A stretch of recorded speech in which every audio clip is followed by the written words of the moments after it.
Hello and welcome to my channel. In this video we are going to see how websites work. When I was starting with web development, I couldn't find a proper explanation about how these different web technologies function together, and it was really confusing to figure it out by myself. So in this video I'm going to explain how everything falls into place and works together. So how does a website work? What happens when you go to your browser and type google.com and hit enter?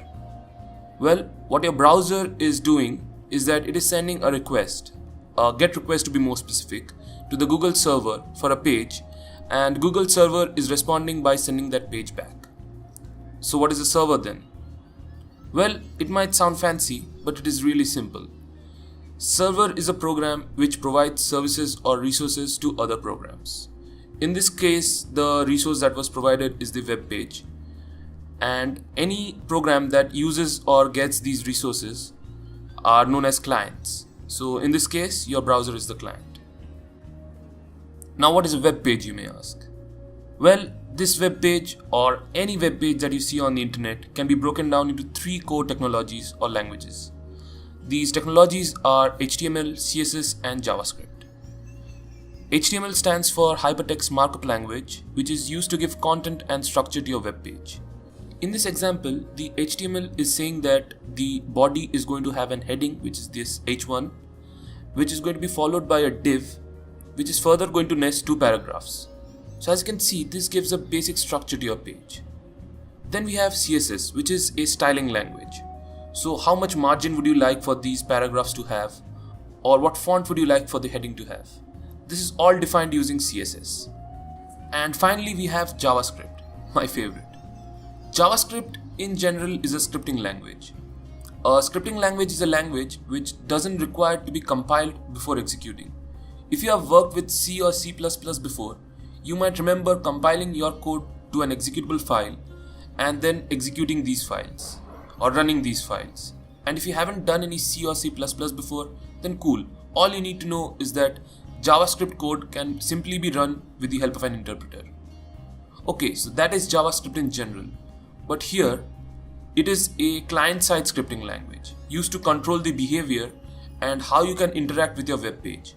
So what would happen if you click on something or move your mouse over something?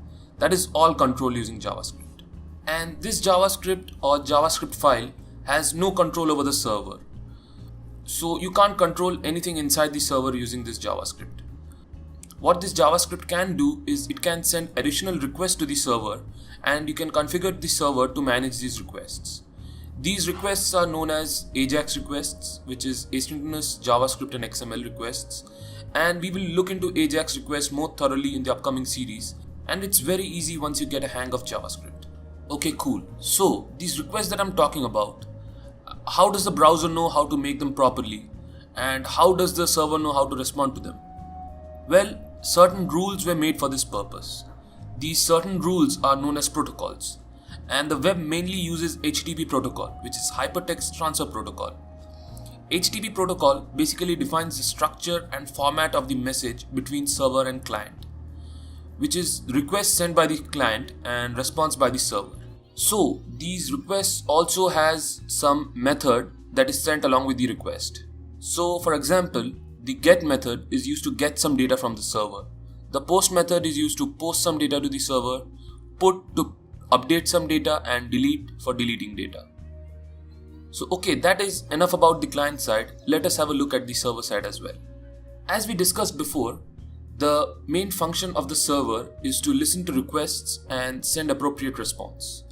So almost any language can be used as a server-side language. It just needs to follow the proper HTTP protocol to work. But some of the most popularly used languages today are PHP, Java, Python, and you can even use JavaScript as a server-side language as well. But don't get it confused with the client-side JavaScript. They're totally different things. JavaScript sent to the client is run on the browser, and the server-side JavaScript is not sent to the client. It is used to control how the server should respond to requests. Node.js, which is a JavaScript runtime environment, enables that. Okay, cool. So let's dive a little deeper and see what tasks are mainly done on the server. One of the most important, if not the most important task, is database connectivity. What is a database? Well, as the name suggests, a database is a collection of information that is organized so that it can be easily accessed, managed, or updated. So for example, you are a user somewhere like Facebook, and Facebook server has to access a database which contains your name and details to return it to you or your friends. Similarly, for authentication, your name and password is stored in the database and is matched every time you give your username and password to log in. Then we have file access. Whenever a user uploads a file like an image, you need to access it on the server and save it and later return it to whoever has the proper access. Additionally, logical operations are also performed on the server, like if someone forgets their password, they are sent with a recovery mail and they can recover their password from that. And once these different tasks are done on the server, the client is sent an appropriate response. So the gist of what we learned today is that there is this client and there is this server, and whenever a client makes a request to the server may access a database, access a file, or do some logical operation, and then it sends back a response to the client which is shown in the browser as a web page. And this web page is nothing but HTML, CSS and JavaScript. So that is it for the video. Hope you guys enjoyed it and learned something from it as well. If you did, then don't forget to like, share and subscribe. I'll see you guys in the very next video. Bye.